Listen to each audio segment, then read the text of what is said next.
Passage 36, Science Fair.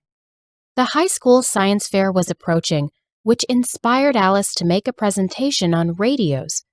She had always loved listening to the radio, but it was only recently that she had become interested in the science behind it. She decided to take an academic approach to her project, which was considered extracurricular. She would not be graded for the project, she was simply doing it for fun. The primary reason she wanted to participate in the science fair was that some of her friends, most of whom were science-minded people, would be attending. The secondary reason was that she knew her participation would look good on her resume, which Ellen had recently helped her create.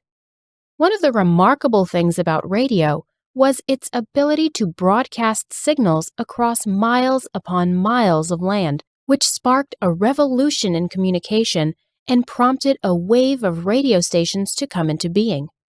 NPR, which was based in Washington, D.C., was her favorite station to listen to. The people who reported for NPR always had the most soothing voices, and at night they played classical music, which helped Alice fall asleep. For the project, she chose to create her very own radio station.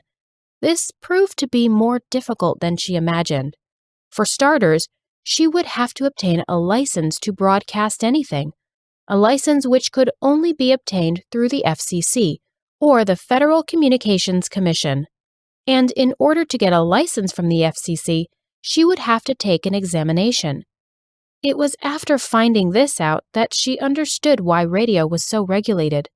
Many of the adult programs were restricted to certain late-night hours, and this prevented less mature audiences from hearing anything inappropriate.